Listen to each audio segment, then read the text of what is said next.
Fisher from the Ontario Ministry of Natural Resources with our status of yellow perch stocks in Lake Erie.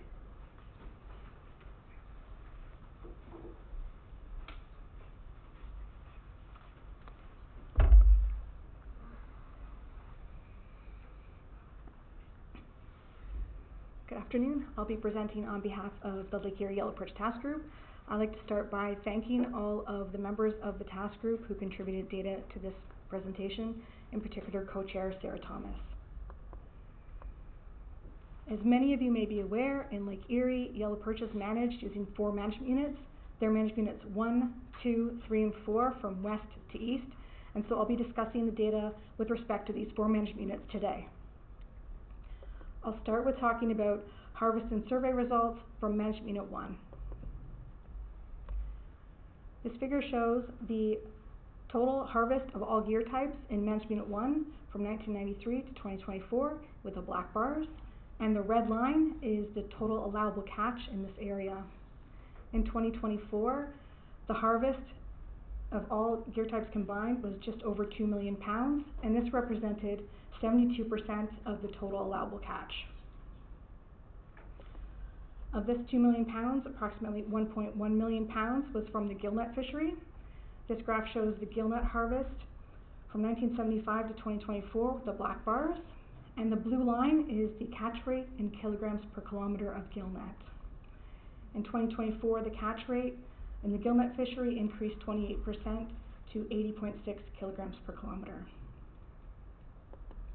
In Management Unit 1, the trap net fishery harvested 436,000 pounds of yellow perch in 2024, which was just a 5% increase from the previous year, and the catch rate was similar to the previous year at 27.6 kilograms per lift of net. And the sport harvest in Unit 1 was about 438,000 pounds in 2024. This was a decline of 54% from the previous year.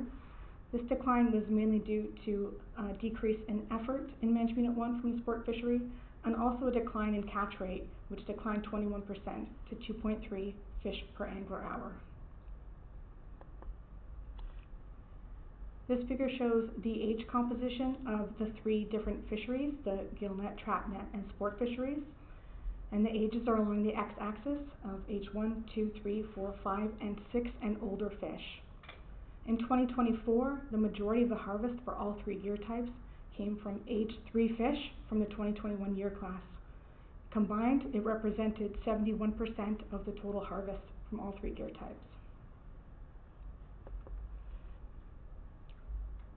These 2 graphs show some results from our assessment surveys.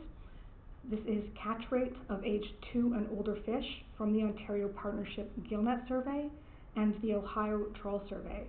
The gillnet survey is shown in fish per gang of net, and the trawl survey catch rate is shown in fish per hectare. The black dashed line on the graph is the median of the data, so half the data points are above this line and half the data points are below. In 2024, the Ontario Partnership had a low catch rate, which of age 2 and older fish, it was at the 29th percentile. Similarly, the Ohio Trawl Survey also had a low catch rate in 2024. It was at the 9th percentile of catch rates in the survey.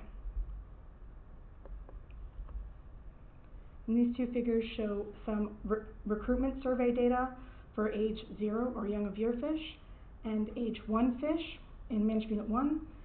In the West Basin, our recruitment survey data comes from our West Basin interagency trawl data. This is a combined trawl survey with trawling sites in Ontario and Ohio waters. In 2024, the catch rate of young of year fish was good. It was at the 83rd percentile. And the catch rate of age 1 fish was moderate. It was the 44th percentile. Moving on to some harvest and survey results from Management Unit 2. In Unit 2, the total catch of the total harvest from all gear types combined was 352,000 pounds, a 23% increase from the previous year, and this represented 62% of the total allowable catch in this area. The gillnet fishery harvested 247,000 pounds of yellow perch from Management Unit 2, a 17% increase from the previous year, and the catch rate also increased to 60.5 kilograms per kilometre. But the catch rate continued to be low in this area. The trap net fishery harvested just under 78,000 pounds. This was an increase of 20%, and the catch rate was also high in Management Unit 2 at 123.8 kilograms per lift. However, I should note that this catch rate was high because all of the fish were caught during May. And the sport fishery harvested about 27,000 pounds of fish in Management Unit 2. Although this was a large increase from the previous year, it remained low for the time series of sport harvest. In addition, the catch rate of the sport fishery increased 17% to 0.8 fish per angler hour. However, this was also a low catch rate for the time series. Similar to Management Unit 1, the fisheries also caught a lot of age 3 fish in Unit 2 from the 2021 year class. From all three gear types combined, this age group represented 67% of the total allowable catch.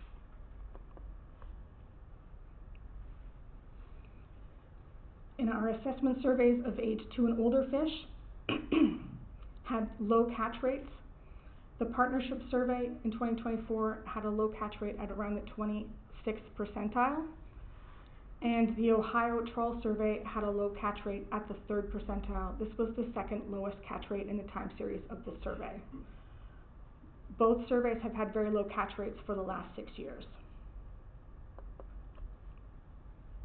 Our recruitment survey data in this area comes from the Ohio fall trawl and the Ontario Partnership gillnet. In the Ohio fall trawl, there were some age 0 fish caught. It was a good catch rate at the 76th percentile. However, these fish will not be recruiting until 2026. And the catch rate of age 1 fish was very low in this area. It was at the 15th percentile in the Ontario Partnership gillnet survey. And we have some harvest and survey results from Management Unit 3. In Unit 3, about 797,000 pounds of yellow perch were caught from all gear types combined. It was a decrease of 35% from the previous year's harvest, and this represented only 30% of the total allowable catch in this area. The gillnet fishery harvested about 578,000 pounds, which was a decrease of 40% from the previous year. And the catch rate in the gillnet fishery decreased to 64.3 kilograms per kilometre. The trap net fishery harvested 209,000 pounds, a decrease of 23% from the previous year, and the catch rate also declined here to about 51 kilograms per lift.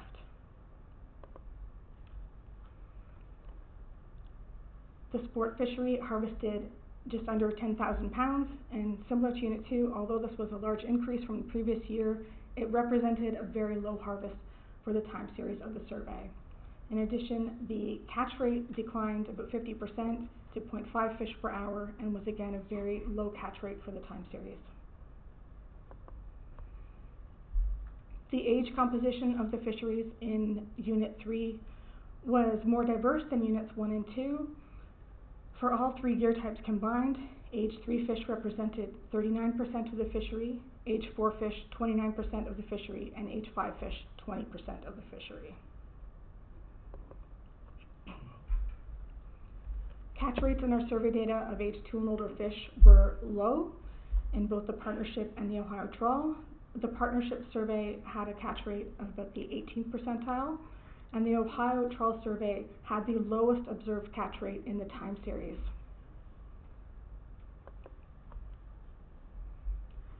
Recruitment survey data in Unit 3 was mixed.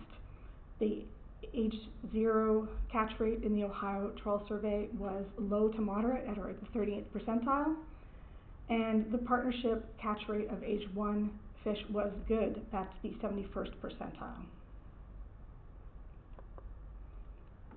In Management Unit 4, the total harvest of all three gear types combined was about 293,000 pounds, a decline of 28% from the previous year, and this represented 63% of the total allowable catch. The gillnet fishery harvested about 248,000 pounds, a decrease of 26% from the previous year, and the catch rate declined 22% to 71 kilograms per kilometre. The trap net fishery in Unit 4 harvested under 12,000 pounds, a decline of 16% from the previous year, and the catch rate was similar to the previous year at about 30 kilograms per lift of net. And the sport harvest in Unit 4 was about 34,000 pounds, a decline of 40% from the previous year, and the catch rate was similar to the previous year at 2.5 fish per hour. Management Unit 4 also had a more diverse range of ages seen in the fishery compared to Management Units 1 and 2. So all three year types combined, age 3 fish represented 34% of the catch, and age 4 fish also represented 34% of the catch.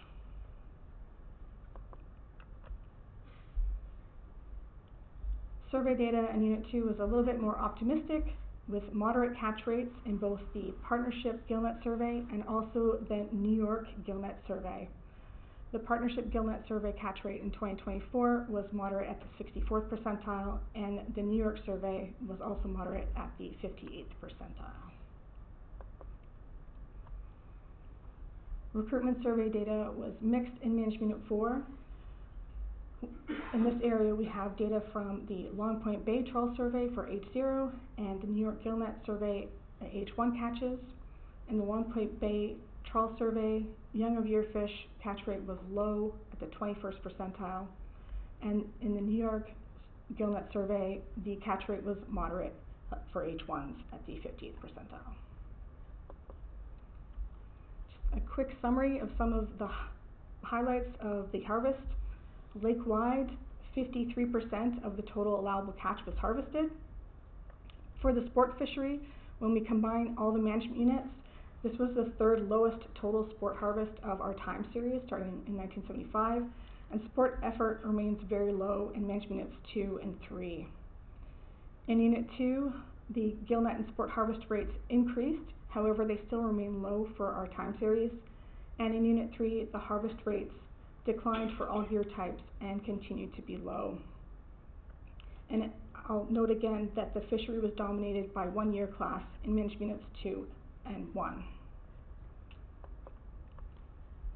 A quick summary of some of the survey data.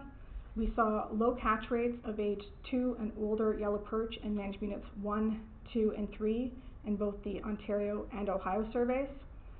But in Unit 4, we had a moderate catch rates of age 2 and older fish in the Ontario and New York surveys. For some of our age 1 recruitment data, catch rates were moderate in Units 1 and 4, poor in Unit 2, and then mixed in Unit 3, where we had some good surveys and some poor surveys.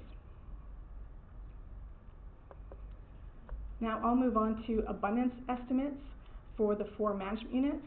The abundance estimates come from our statistical catch at age models, and these models use the data that I just presented from our harvest and survey.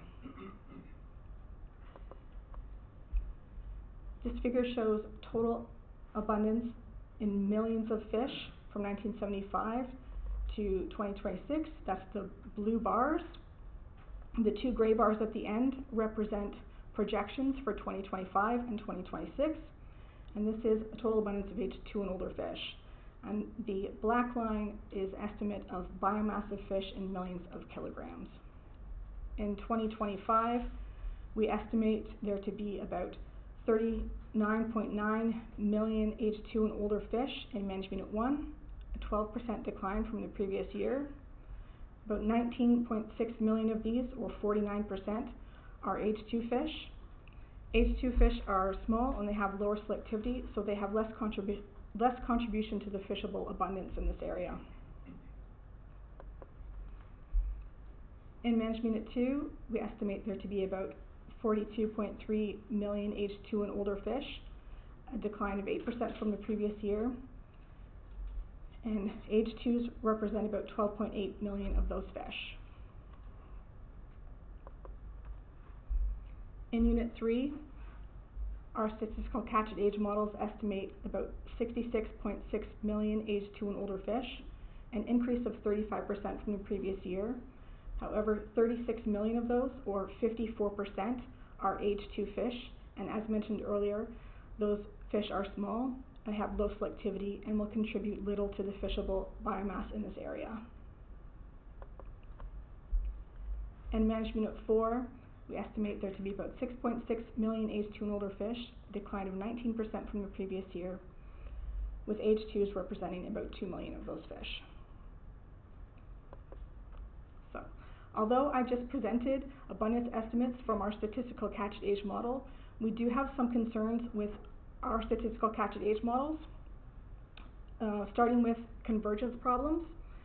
Some of our models are not converging properly, and this means that they may not be finding the best estimates of parameters such as selectivity or catchability. If the models are not finding the best estimates of these parameters, then they might not be estimating the best values of abundance. Also, our models have strong retrospective patterns, and in this case, what that means is that abundance estimates decrease in later year model runs compared to the first time they're estimated in the model.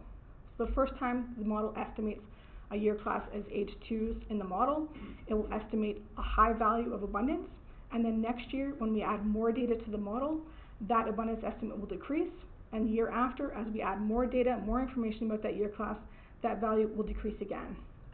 So the first time we're estimating these abundances, the abundance estimates might be high, and these are the values that we're using when we're calculating recommended allowable harvests. Finally, I want to mention the FMSY values. FMSY is the fishing rate at the maximum sustainable yield. We use this value to calculate target fishing rates, which I'll talk about shortly. And these values are estimated using outputs from our stock recruit model.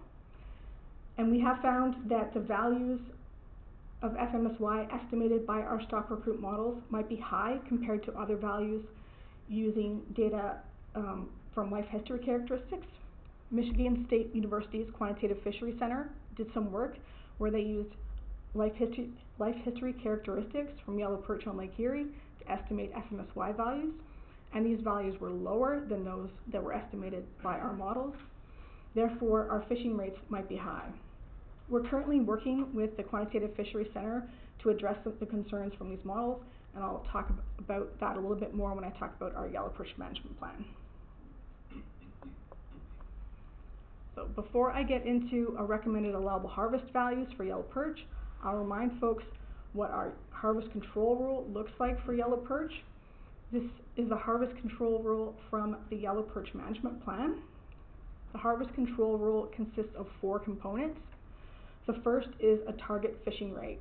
So it's a target fishing mortality as a percent of the fishing mortality at the maximum sustainable yield. So it's a percent of FMSY, and this percent varies by management unit. The second aspect of our harvest control rule is a limit reference point, and the limit reference point is the biomass at maximum sustainable yield, or BMSY, and this represents a biomass that we don't want the population to fall below. The third component is a probabilistic risk tolerance, or P-star, and the p-value is the probability that the future spawning stock biomass will be near the limit reference point, and is used to ensure that future spawning stock biomass remains above that limit reference point. And finally, we have a limit on the annual change of total allowable catch of plus or minus 20%. So I'll just take a moment to mention here that in 2025, all of our p-values are below 0.2, so they're below that p-star value, so we're not invoking the p-star rule in 2025.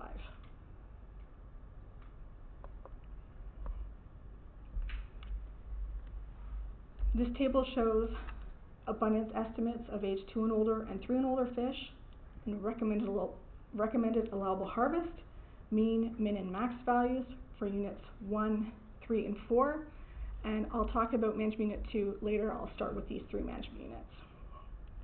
So in management unit 1, our age 2 and older abundance estimate is around 39.9 million age 2 and older fish. And the age 3 and older abundance estimate is around 20 million fish. We apply our fishing rate to this. The mean recommended allowable harvest is 1.514 million pounds of yellow perch, with a range of 1.126 million pounds to 1.9 million pounds. At this mean value, that would represent a 47% decline from the total allowable catch in 2024. In Management Unit 3, the age 2 and older abundance estimate is 66.6 million fish, and age 3 and older is just over 30 million fish. The mean recommended allowable harvest is 2.228 million pounds, with a range of 1.793 to 2.660. At the mean, this would represent a 16% decline from the 2024 total allowable catch. And in Management Unit 4, the age 2 and older abundance is 6.584 million age 2 and older, and age 3 is 4.5 million age 3 and older. The mean recommended allowable harvest is 0.482 million pounds, with a range of 0.372 to 0.592 million pounds. At the mean, this would represent a 3% increase from the 2024 total allowable catch. So now I've added the Management Unit 2 recommended allowable harvests to this table.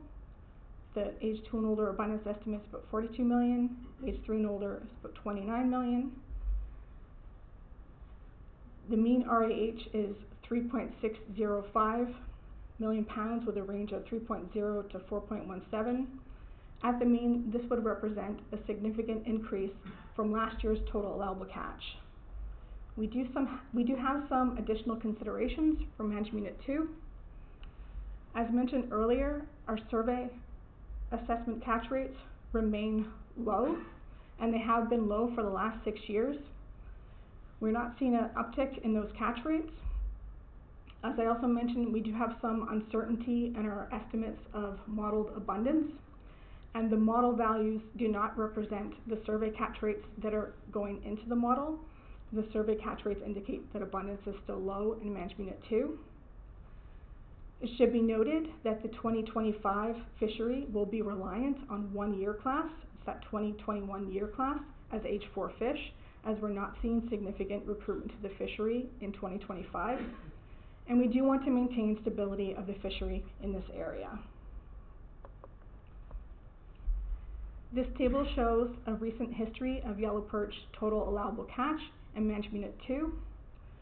The values in red are the p-values from 2019 to 2023, and they show how we have been invoking the p-star rule from 2019 to 2023, and therefore we were lowering the fishing rate to ensure that we remained above our limit reference point.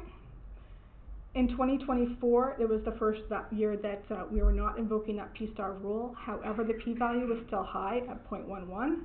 And so the TAC was increased 20% to reflect the uncertainty in the model estimates and lack of recruitment in this area. In 2025, we have the same p-value in 2024, and the most conservative approach would be to keep the recommended allowable harvest in Management Unit 2 closer to that which we've seen in the last several years, rather than having a large increase. So lastly here, I just want to discuss our yellow perch management plan. The yellow perch management plan was expected to end in 2024, and we're currently reviewing the yellow perch management plan and assessment models with the assistance of the Quantitative Fisheries Center. As mentioned earlier, we have discussed those modeling concerns with them, and they are working to update models. Currently, the QFC is reviewing the data inputs into the model in preparations for moving this assessment model to a new software platform. So over the next year, we'll be soliciting some input from the Lake Erie Perch Management Advisory Group into updating this management plan. Just to end here with a location where you can find our Yellow Perch Task Group report on the GLFC website. Thank you, and I can take some questions.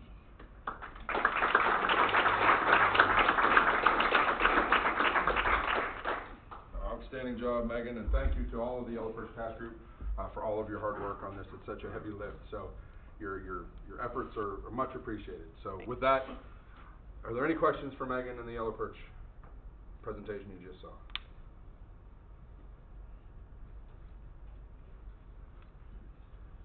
Again, just a wonderful and thorough presentation there. Thank you, Megan. Great, Thank thanks. you.